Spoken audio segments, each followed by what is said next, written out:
Зуррахмат, доброе утро, коллеги.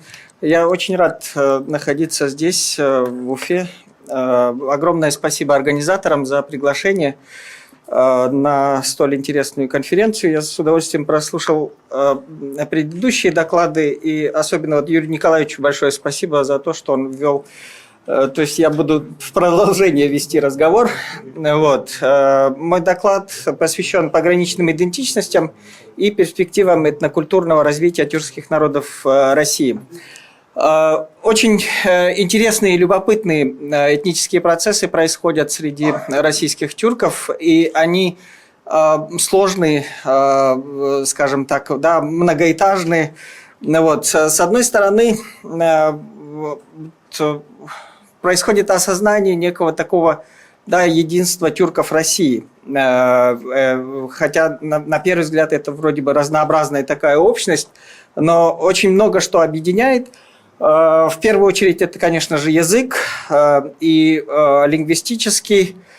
В общем-то, диалекты некоторых языков стоят друг от друга дальше, нежели большинство тюркских языков России. То есть, в том числе и вот к различным вариациям тюрки России, в общем-то, привычны, но это, в принципе, одно такое общее языковое пространство, собственно говоря.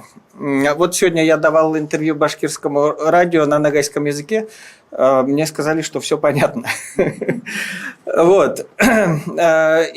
Объединяет история, конечно же. И вот последние две мощных государственных традиции, это чингизидская и российская государственные орбиты, да, которые, собственно говоря, вот это пространство отформатировали и сделали неким таким общим. И здесь есть такие очень мощные культурные явления, которые объединяют. Ну, например, эпос Эдигей, да, который, в общем-то, записан у большинства тюркских народов России от Европы до Алтая, собственно говоря. Культура, несомненно, объединяет. Даже если мы берем пример такого, ну, необычного, нестандартного тюркского народа, да, нестандартного в кавычках, конечно же, как якуты, они в условиях Арктики сохранили в традиционном хозяйстве лошадь. Да, и это такой очень тюркская такая черта. И, конечно же, вот в этом едином, но многообразном тюркском пространстве России ярко проявляется многообразие идентичности. И вот как раз сегодня хотел бы обратить внимание на пограничные идентичности. Очень ярко эти пограничные идентичности проявляются у нагайцев. Собственно говоря, они расселены очень широко, но в силу исторических обстоятельств, во-первых, они сократились численно, и, во-вторых, сформировали вот очень интересные анклавы, анклавные группы. Это юртовцы, карагаши, сулакские нагайцы в Дагестане, крымские нагаи, и в Крыму, и в Турции они представлены.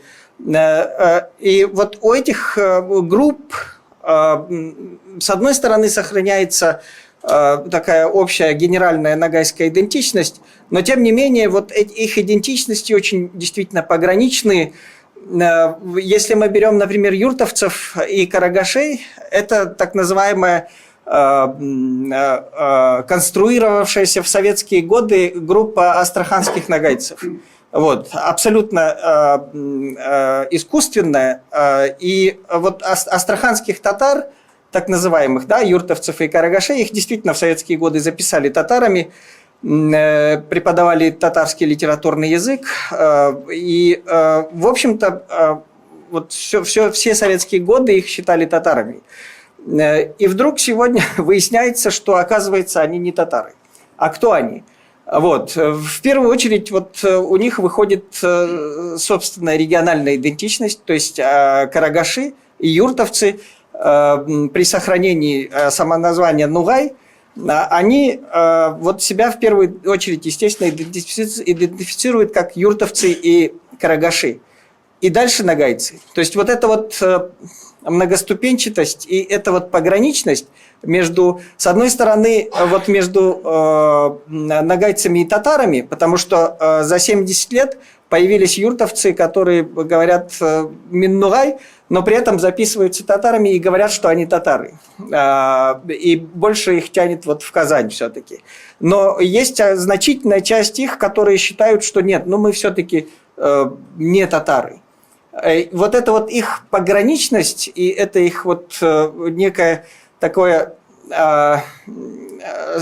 положение такое, да, вот очень интересное, его даже описать очень трудно вот одним словом, да, вот некая пограничная идентичность, она очень, очень характерна, в том числе и для сулакских нагайцев, например, которых обучали в советские годы на кумыкском языке, то есть просто решили, что мы укрупняем народы тюркские, поэтому вот их записываем в кумыки. За все 70 лет советской власти кумыками их сделать не получилось. То есть у них очень четко сохраняется нагайская идентичность, но при этом они говорят на кумыкском языке. Вот. То есть, и мы берем, допустим, 19 века сборник Османова, был издан сборник «Нагайские кумыкские тексты». И там записаны вот у сулакских нагайцев тексты, эпосы и так далее. Там вообще очень интересная ситуация. Там переходная ситуация от джокающего к ёкающему диалекту. То есть у них еще сохранялся джокающий диалект там, вот, который был утерян. И сегодня они говорят на кумыкском языке. То есть вот очень интересно язык, да, как развивается, и как вот при этом очень четко порой сохраняется идентичность. Да? То есть несмотря на то, что люди стали говорить на кумыкском языке, но они при этом сохраняют свою идентичность. Об этой несвязанности языка и идентичности Булат Ахмерович очень хорошо сказал на историческом материале. Вот. И вот в этом ряду можно сказать, вот есть очень интересные параллели юртовских нагайцев и северо-западных башкир. Да? Вот ситуация практически один к одному. Потому что вот мы когда говорим о юртовских нагайцев действительно обучали вот все 70 лет на татарском языке. И практически вот у них произошли очень серьезные изменения, в том числе и в языке, вот, потому что некоторые из них перешли на татарский язык практически. Вот, у некоторых очень сильное влияние татарского языка, да, но при этом мы говорим о том, что все-таки вот полностью татарского языка там нет, то есть там есть вот этот именно диалект.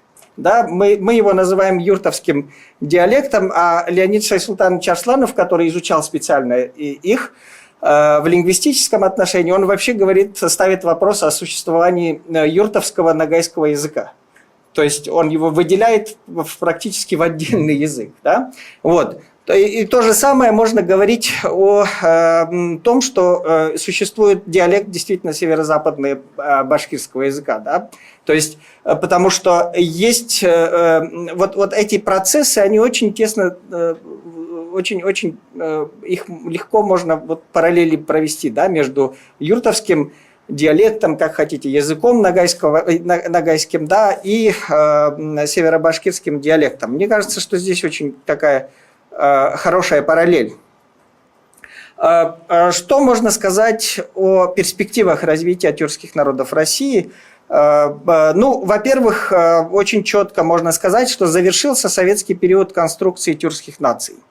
Вот этот период конструкции с укрупнением народов и так далее, да, и здесь очень хорошо показал Юрий Николаевич, да, что вот этот вот процесс укрупнения наций, он, в общем-то, завершился, и он в части, например, сибирских татар практически провален, да, потому что мы говорим о том, что есть все-таки отдельный народ, сибирские татары, у них свой язык, своя культура и так далее. Вот. Очевидно, что вот этих 7 десятков лет было недостаточно вот для завершения этого советского проекта. И сегодня на основании своей идентичности, вот о собственном видении своего развития говорят, ну, не только сибирские татары, вот говорят, заявляют юртовцы, например, да, в Астрахани, заявляют карагаши, заявляют другие группы. И очевидно, что все более и более обнажается сложная структура тюркских групп. Вот вместо конструировавшейся группы там, астраханских татар, например, да, то есть вот нам говорили, есть астраханские татары, мы их описываем, там вышла даже в советское время монография, не монография, а коллективная монография, сборник статей «Астраханские татары».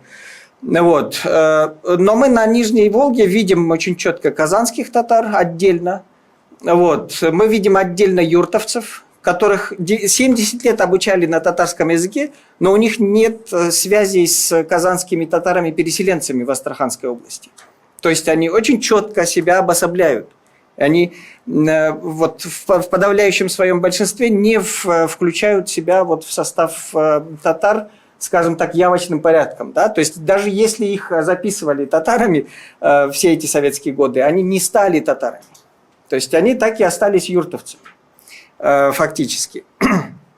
Мы видим карагашей, и мы видим в том числе и тех, кто, сохраняя вот это свое самоназвание, Нугай, да, Нижневолжское, тем не менее считают себя татарами. Есть и те, да, есть и такие люди. И среди карагашей, и среди юртовцев. То есть все гораздо сложнее. Очень сложная такая картина, и вот эта вот пограничность, она как раз говорит о незавершенных процессах этнических и о том, что эти процессы идут дальше.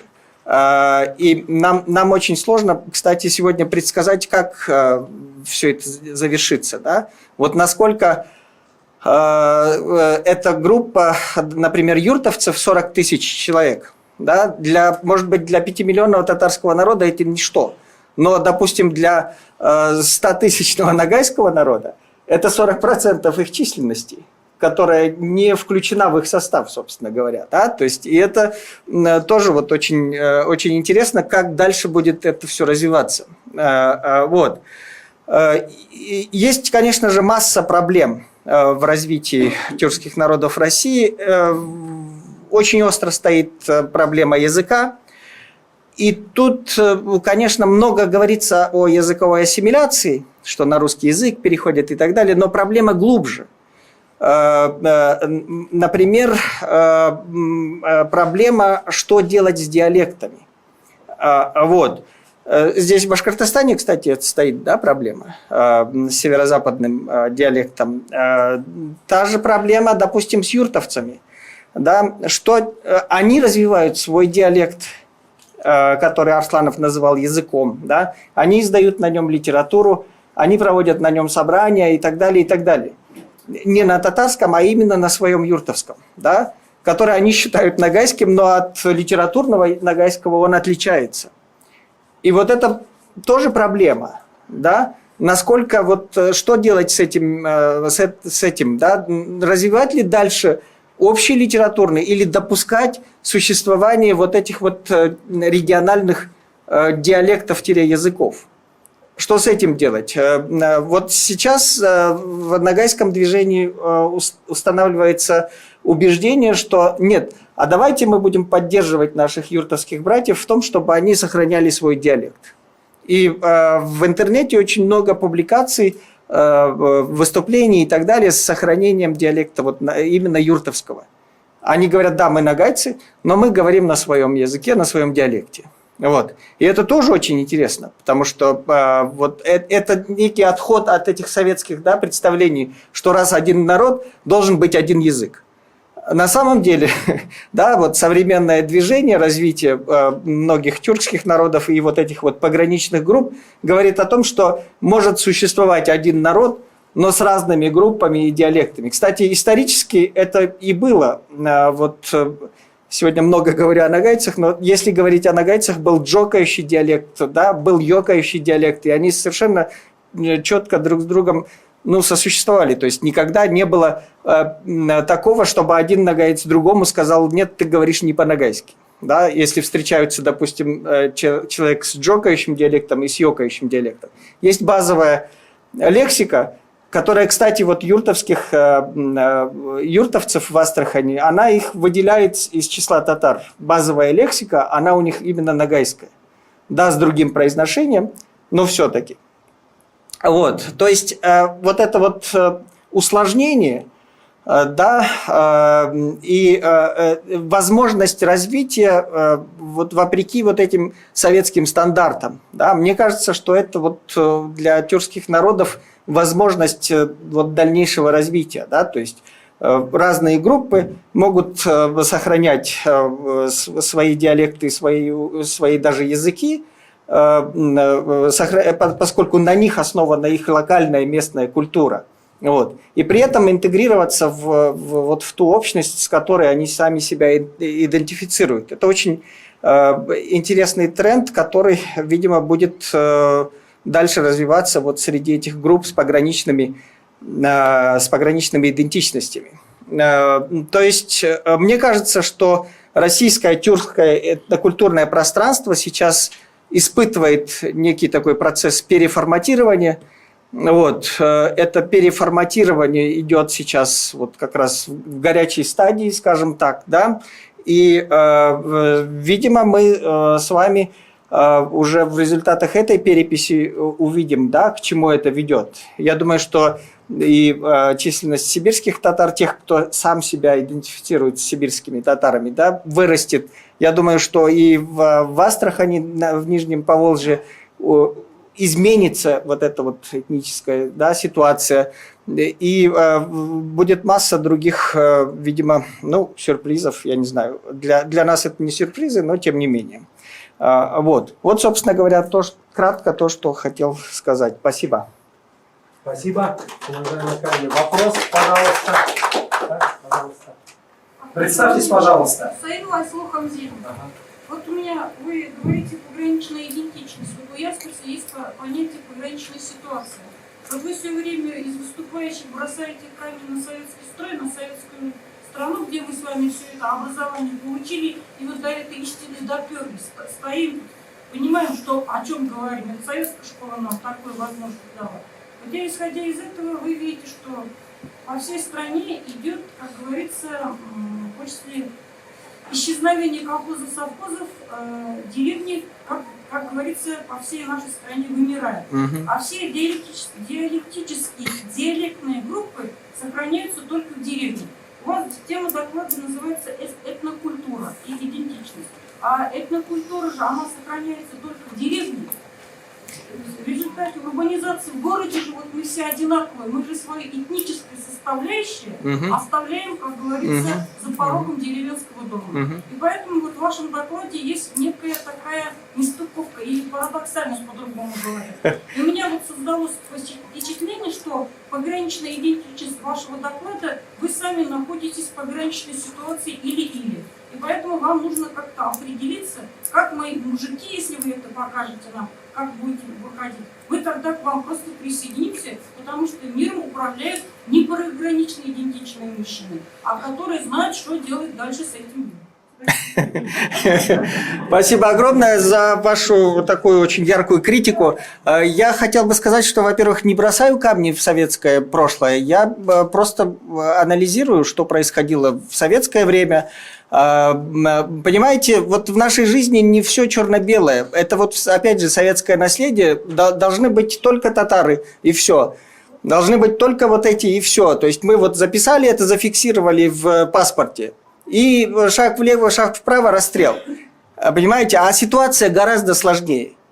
Гораздо сложнее. Нет такого, чтобы вот четкое что-то было, особенно вот в этой этнической сфере. Вот тоже, доклады, которые были перед этим, они как раз показывают, что как бы ни пытались сконструировать в советское время, не получилось, понимаете? Не получилось. Вот не хотят сибирские татары быть просто татарами. Они хотят быть отдельным народом. Им хочется быть. Вот. Я была по скайпу на конференции к столетию Татарстана. В Казани конференция велась.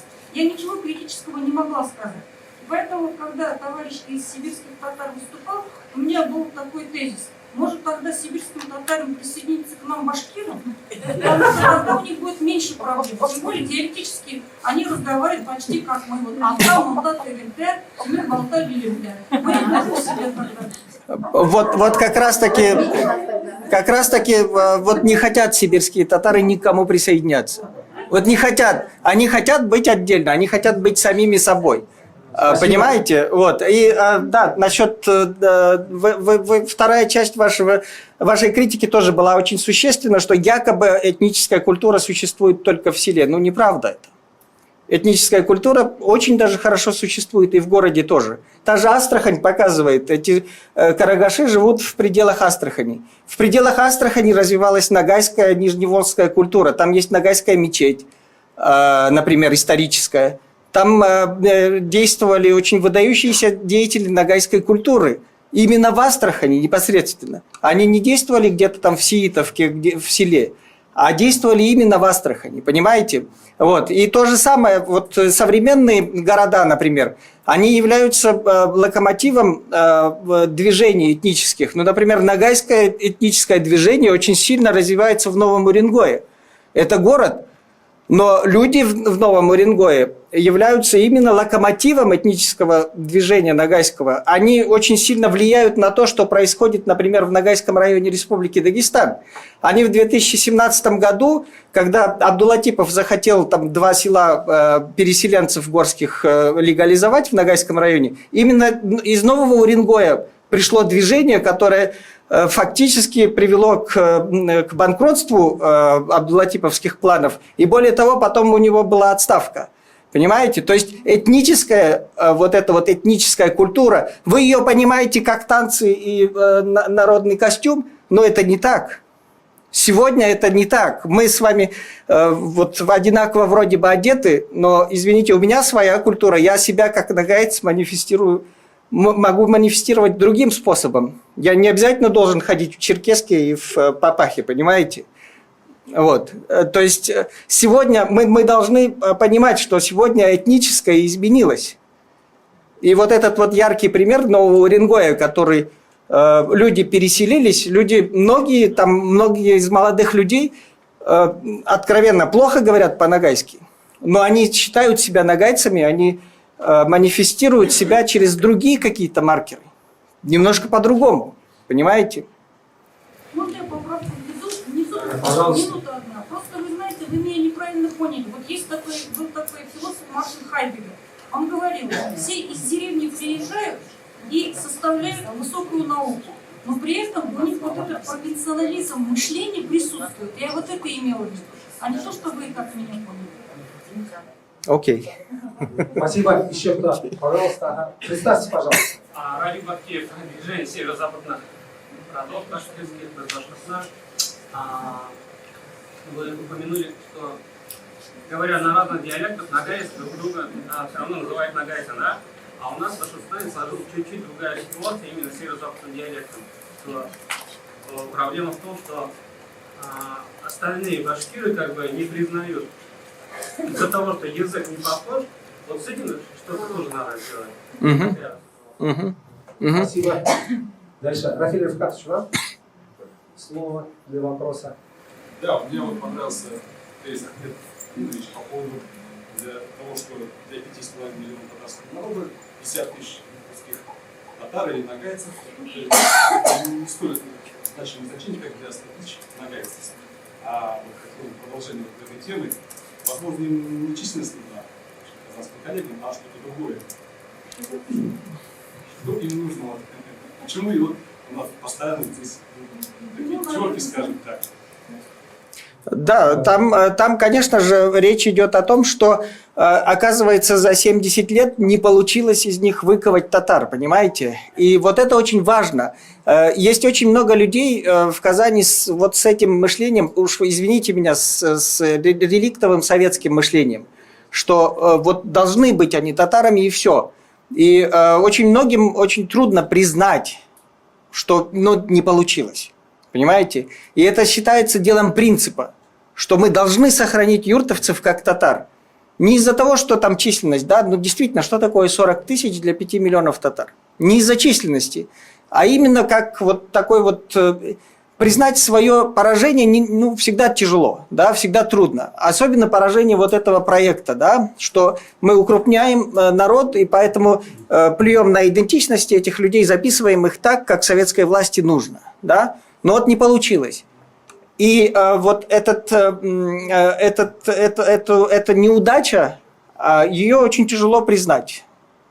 к сожалению, вот многим коллегам. На то, что эпос, легенды, татарские эпосы, возникают отношения, и, может быть, они через это, вот в этом связь находится. Ну и в этом тоже, конечно же. И в этом тоже, потому что все-таки мы, если вспомним вот эту многотомную историю татар, вот, там же Ногайская Орда как татарское государство, да, фактически идет. И это вот историческое обоснование тоже очень важно, естественно. Но все это идет вот в этом русле. То есть, если отказываться, если, вернее, признавать, что да, вот это вот отдельный народ все-таки, то приходится действительно признавать и факт, что вот историю Ногайской Орды неправильно включили в историю татарского народа, допустим, да. Вот. Но есть и знаковые фигуры, та же Сюембике, которая, ногайка, да, она из Ногайской Орды.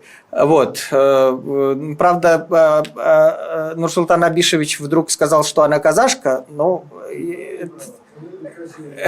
это вот, спишем на случайность, да, некоторую. Но, тем не менее, это тоже знаковая фигура татарской истории, ногайка, да. И, конечно же, лучше, чтобы ногайцы были татарами. И тогда мы говорим о том, что, да, она ногайская татарка, собственно говоря. Азат Тагиржбердин. У меня просто небольшая реплика по поводу возникшей небольшой полемики. Это очень хорошо, что полемика возникла. Да, даже полемики, а вот как раз очень, мне кажется, интересное мнение получилось. Потому что здесь вот для меня тоже есть ряд интересных моментов. Во-первых, что касается советского наследия. Я полностью согласен с ответом Аминовича о том, что это, если смотреть вне вот черно-белой парадигмы, тем более сейчас, когда мы уже выходим даже за пределы постсоветского времени. То есть, когда мы вольно или невольно паразитировали не только на материальном, но и на идеологическом наследии советских времен, либо отрицая их, такой антисоветизм как парадигма, либо с апологией по ним, от этого уже нужно отходить. И тут что важно, ведь в советское время, надо понимать, это было время больших проектов. Оно было не только у нас, оно на всей планете, это был ярко выраженный индустриальный проект. Вот советская модернизация – это часть вот всемирной модернизации, времени больших проектов. Тогда идеологии были соответствующие. Поэтому это был вовсе не злой умысел, а действительно люди, идеологи, элиты так думали, что, скажем, у нас и строительство тоже будут большие проекты. Это логично, в общем-то, было. Вот. И вот когда большевики после гражданской войны были вынуждены пойти на автономизацию, потом на создание Союза, да, вот на эту новую матрицу, в ее основе лежало то представление о национальности, которое было тогда распространено, в том числе и в Лиге наций, например. То есть одна нация – это один язык литературный, одна территория, и так далее, и так далее. Да? И поэтому тогда и создавали вот такой литературный канон. Что есть один канон, один будет у татар, один будет у башкир, один будет у ногайцев. Все, что выпадает за рамки этого канона, это есть диалекты, а диалекты есть локализм и архаика. Вот тогда-то было такое представление. Жизнь потом, уже через много лет, показала, что ситуация намного сложнее. Повторяю, никакого злого умысла нет.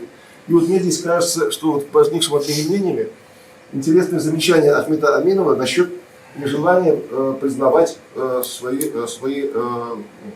поражения. Я бы даже сказал не поражение, а да, саму неудачу проекта в чем-то.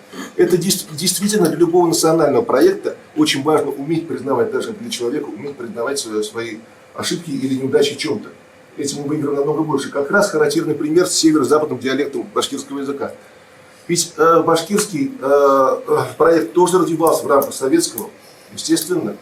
Вот. И, естественно, башкирский литературный язык, это тоже наше все, там, и так далее, и так далее. На нем очень много создано, огромный пласт. И признать то, что северо-запад оказался не в состоянии отказаться от своего диалекта, воспринять его, это тоже на самом деле был достаточно болезненный и сложный процесс для башкирской национальной интеллигенции.